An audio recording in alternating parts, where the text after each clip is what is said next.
টানা বৃষ্টি এবং মুকুটমণিপুর সহ বিভিন্ন বাঁধ থেকে প্রচুর পরিমাণে জল ছাড়ার ফলে বন্যা পরিস্থিতির সৃষ্টি হয়েছে কংসাবতী নদী তীরবর্তী এলাকাগুলিতে।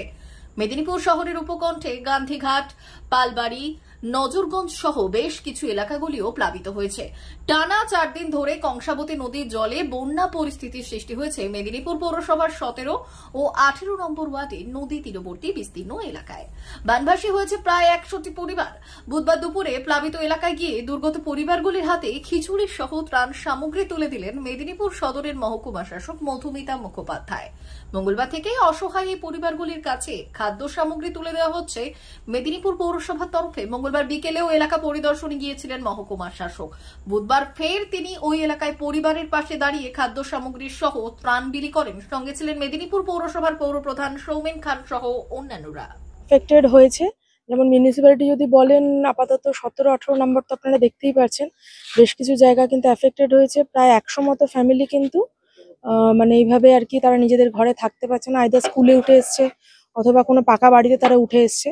এবং মিউনিসিপ্যালিটি থেকে সেখানে কিন্তু সমস্ত রকম ত্রাণ সামগ্রী দেওয়ার যে কাজটা সেটা হয়েছে।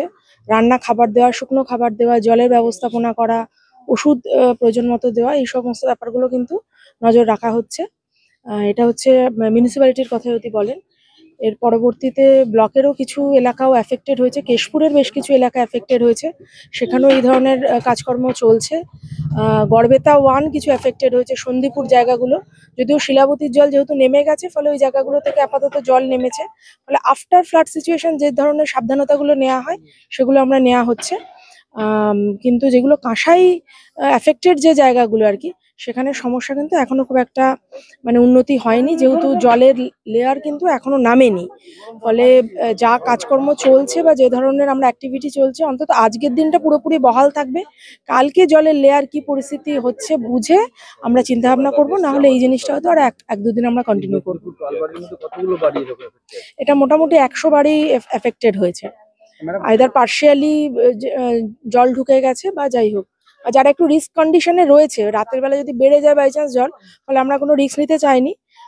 মোটামুটি নদী পার্শ্ববর্তী 100টা পরিবারকেই যাতে রিমুভ করা হয়, মানে তাদেরকে ইভ্যাকুয়েট করা হয়, সেরকমই চিন্তা করা হয়েছে, তাদেরকে সরানো হয়েছে।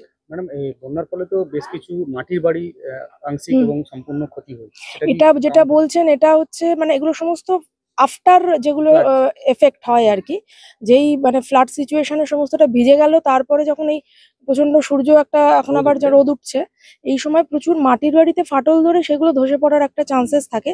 তো সেইগুলোর উপর আমরা আলাদা করে নজর রাখছি। সমস্ত ব্লকগুলোকে বা মিউনিসিপ্যালিটিতে যদি কোনো রকম বাড়ি থেকে থাকে সকলকে করা হয়েছে, যেরকম ফাটল দেখা দিচ্ছে বা এরকম জায়গা থেকে কিন্তু সরে আসতে হবে। মানে যে কোনো মুহূর্তে ওটা কিন্তু কোলাপস করতে পারে, ফলে কিন্তু সাডেন একটা অ্যাক্সিডেন্ট হয়ে যেতে পারে। ফলে এই সাবধানতাটা সব জায়গাতেই বলা হয়েছে। ব্লক এবং মিউনিসিপ্যালিটিতেও যদি কোনো রকম কাঁচা বাড়ি থেকে থাকে সেগুলোতে ব্যবস্থা নেওয়া হবে।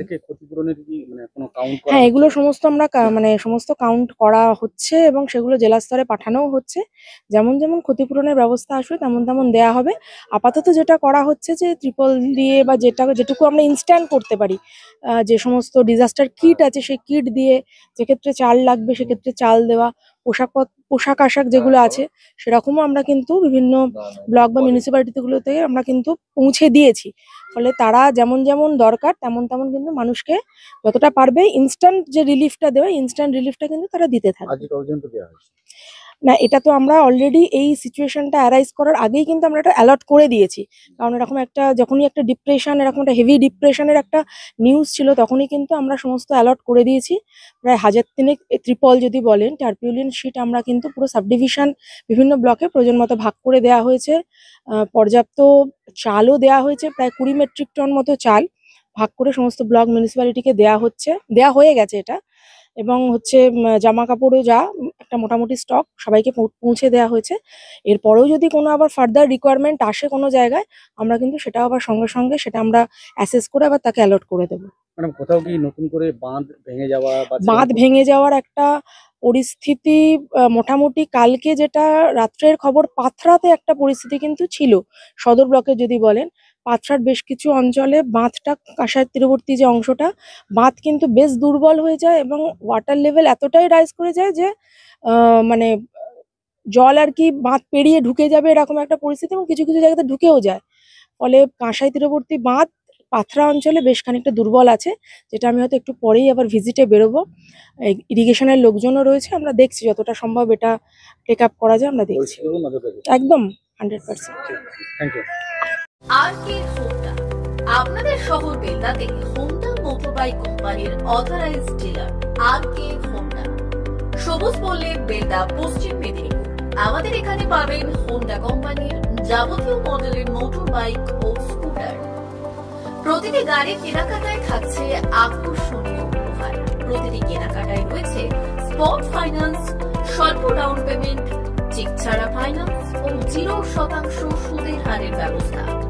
আমাদের এখানে যে কোনো কোম্পানির পুরনো মোটরবাইক এক্সচেঞ্জের সুবিধা আছে। উৎসব, অনুষ্ঠান ও প্রয়োজনে মোটরবাইক কিনতে আজই চলে আসুন আর কে হোন্ডা বেলদাতে। হোন্ডা কোম্পানির একমাত্র authorised dealer R K Honda, Belda, সবুজ পল্লী, পশ্চিম মেদিনীপুর। প্রোপাইটার শেখ রিয়াদ চালি। যোগাযোগের নম্বর 9734008855 অথবা 9732785470।